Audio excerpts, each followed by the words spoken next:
Cuando nosotros hablamos, esto estamos hablando del aspecto económico, que es la resolución de la demanda de alimentos y la serie de actividades y estrategias que hay que ir desarrollando para resolver, dar sustento a esa aldea, que ya no hablamos de bandas como en el Paleolítico de 20 personas, sino que ya estamos hablando de aldeas constituidas en familias, esas familias articuladas en lazos de parentesco, donde lo que se empieza a dar es una división social de roles y funciones,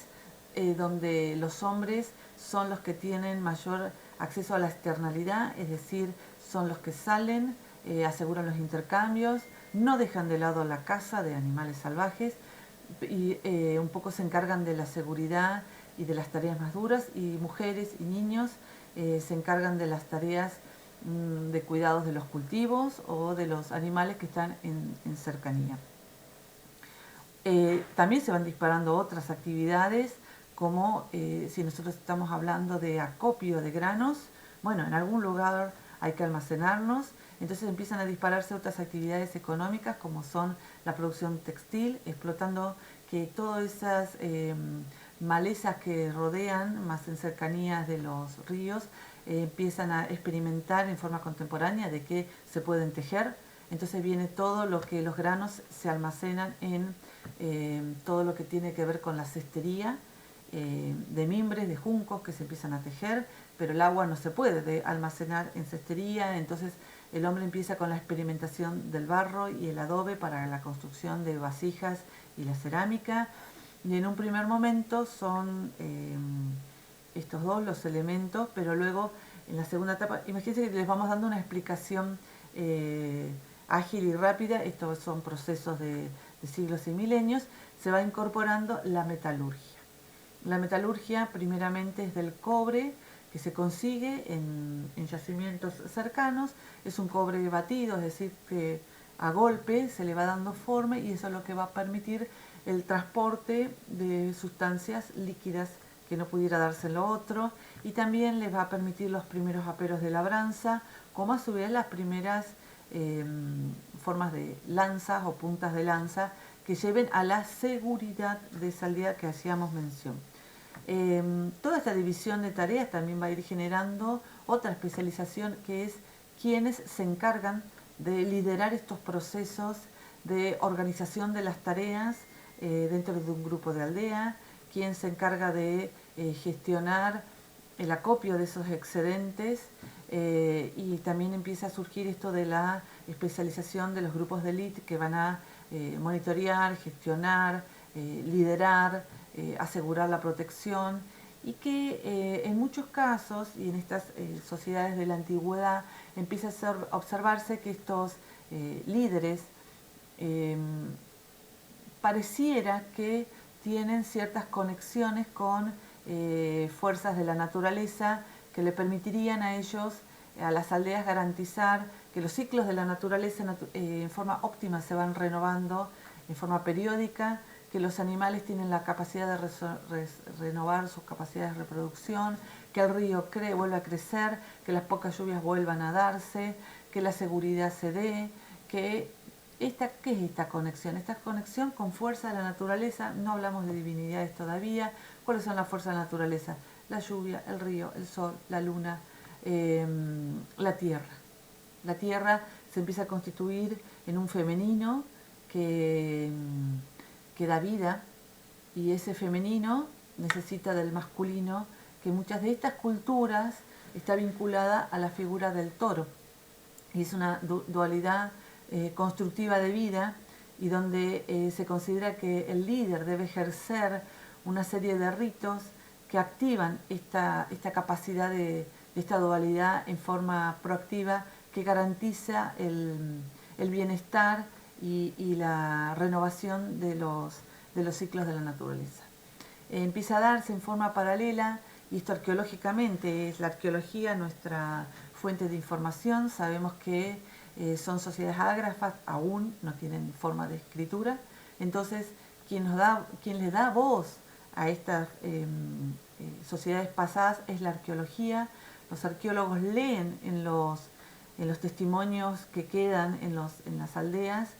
que empieza a surgir dentro de esa empalizada, de esa aldea, de esa vida sedentaria, un edificio que empieza a distinguirse de los otros. ¿En qué sentido se distingue? Porque es más grande, porque se ha registrado que al interior hay ciertos objetos que son de alguna producción que a veces no es local, como puede ser de una piedra que venga de otro lugar, o de un metal que venga de otro lugar, o de una confección que resulte extraña o que represente un bien de prestigio. Entonces los arqueólogos empiezan a dar la presencia de estos edificios a los que denominan templos, es decir, vinculan en un lugar sagrado, vinculado al ejercicio de prácticas rituales, decimos, que comúnmente ejercen estos líderes en conexión con esas fuerzas de naturaleza, con esas prácticas necesarias de activar formas de reciprocidad para recibir y dar. Quedamos excedentes. Hay que congraciar con esas formas, hay que mantener armonía con esa fuerza de naturaleza para que esa fuerza de naturaleza devuelvan algo. Es muy importante en estas sociedades antiguas entender que existe una lógica de conexión y articulación permanente entre la vida de la terrenal, entre la práctica de los jefes, entre el cosmos, la naturaleza y qué es lo que acontece en el día a día. No son universos optativos ni separados, sino que hay una articulación permanente. De hecho, otra de los arqueólogos, otra cosa que aportan estas aldeas es que empieza a darse una construcción de un espacio contemporáneo que es el lugar donde van los muertos, que es también un espacio, un territorio que se lee porque las tumbas no son siempre iguales, porque las tumbas, el muerto es enterrado con objetos que hablan de que hay una diferenciación, que no todas las tumbas son iguales, no todos tienen las mismas armas, ni ciertos bienes suntuarios. Entonces, la creencia de que el líder, una vez muerto, desde el lugar de los muertos, también acciona en pro de esa aldea para que las fuerzas de la naturaleza sigan activándose en forma favorable. Por eso es el enterramiento, por eso es el enterramiento con bienes especiales, porque la vida continúa y se acciona desde el otro lado. Entonces ya hablamos de una complejidad económica, hablamos de una complejidad social, hablamos de la progresiva presencia de líderes, no le damos nombre aún, no son reyes, son líderes, son jefes, pero indudablemente empieza a haber una distinción de especializaciones que tienen que ver originalmente con el género femenino, masculino y por la edad, niños, ancianos, gente activa, cada uno desempeñando distintos roles y empieza a darse una distinción de rangos entre quienes este líder y quienes rodean a este líder y el resto de la aldea, ¿sí? Acá hay una cuestión que empieza a ser muy fuerte, que es el concepto de prestigio, de reciprocidad, este principio de que se acciona para recibir algo y se recibe algo porque se accionó anteriormente. Esta reciprocidad es múltiple hacia los pares, en esta división de oficios que empieza a darse y el intercambio necesario de estos roles. Esta división es hacia esa reciprocidad, hacia el líder que tiene esta capacidad de interactuar y empieza a distinguirse del resto. Esa reciprocidad está dada hacia la fuerza de la naturaleza y hacia los antepasados.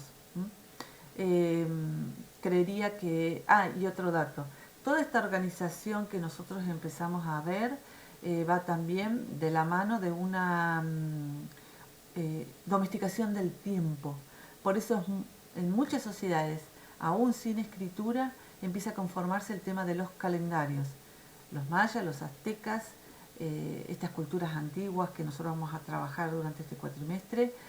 el cronograma del calendario, las estaciones. ¿Cuáles son las estaciones? El ritmo inicial es siembra, cosecha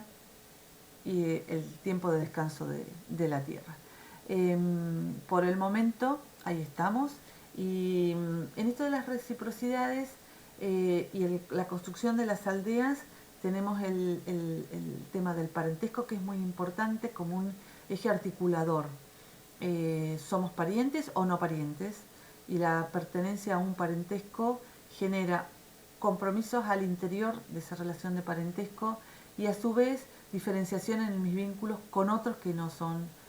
parientes. Las aldeas estamos hablando que progresivamente van a ir creciendo en tamaño y en la medida en que pueda asegurarse con la producción de alimentos,